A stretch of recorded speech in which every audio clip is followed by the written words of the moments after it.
Mortimer's Christmas Manger by Karma Wilson and Jane Chapman. In a big house lived a wee mouse named Mortimer. He dwelled in a dark hole under the stairs. Nobody ever noticed little Mortimer, and Mortimer liked it that way. But he didn't like his hole. Too cold, too cramped, too creepy, squeaked Mortimer. Each day he snuck out and crept about looking for crumbs and tidbits. One day, Mortimer spied something new, and what he spied was wonderful. He saw a huge tree covered with twinkling lights.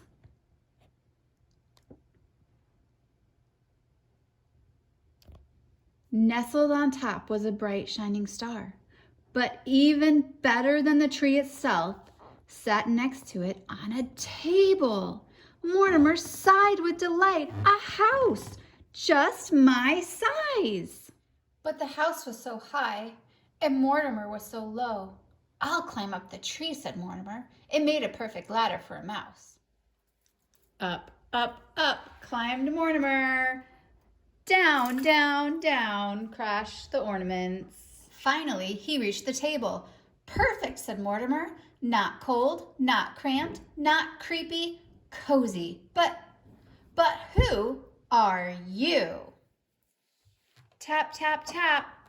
No one moved an inch. Tap, tap, tap. Nobody moved. I see, said Mortimer. You aren't real. You're just statues. So Mortimer lugged and Mortimer tugged. One by one, he drew out all of the statues.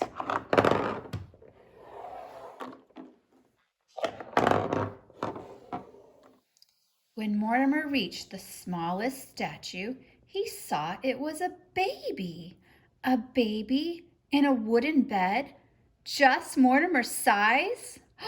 There's no room for you here, Mortimer said. Out you go.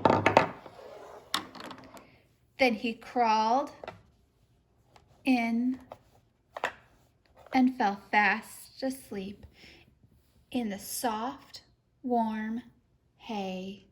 The next day, as Mortimer crept about, he found good things to eat. Cookie crumbs, fruitcake morsels, and spicy peppermint candy.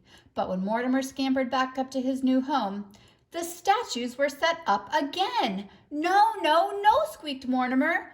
This won't do. There's no room for me. And so Mortimer lugged and Mortimer tugged and lugged and tugged until all the statues were out again. Stay out, he said, and then into bed he crawled. Little Mortimer fell fast asleep in the soft, warm hay. But each day, while Mortimer scurried about, the statues were set up again. And Mortimer always lugged and tugged them all back out again. Then, one day, Mortimer set out and saw the big people gathered around the tree. He couldn't go out there, so he hid among the statues. A man started talking. Mortimer listened, and what he heard was wonderful. Since it is Christmas Eve, I shall tell the Christmas story, said the man. A long time ago, in a little town called Bethlehem, Mortimer heard about people named Joseph and Mary and a bright shining star. He heard about shepherds watching their flocks by night and traveling wise men. The man continued, and there was no room for them at the inn.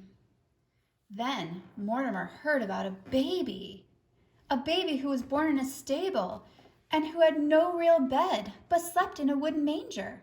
A baby born to save the world, and his name shall be Jesus, said the man. Mortimer looked at the bright shining star on the tree, and he looked at his new home and at his new bed, and he looked at the statues. Last of all, he looked at the baby. I see, sighed Mortimer. You aren't just any statue. You are the statue of Jesus." Mortimer sniffed, and Mortimer snuffled. A tear rolled down his furry cheek. "There was no room for you at the inn, but I know where there is room," he said. And so Mortimer lugged and Mortimer tugged.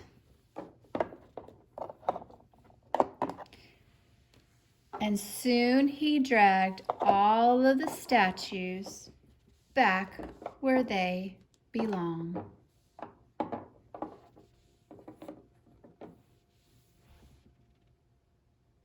Last of all, he laid the baby in the manger. "This belongs to you," he said. Mortimer smiled. "You look warm and cozy now." There was no place for Mortimer to go now except back to the cold, cramped, creepy hole. As Mortimer scuttled down the tree, he said a prayer. "Jesus, you were born to save the world. Perhaps you could also bring me a home." And then Mortimer spied something new. What he spied was wonderful. Mortimer sighed with delight. A house just my size? There were no statues in sight, and so Mortimer moved right in. "Thank you, Jesus," said Mortimer. "You've made room for me too."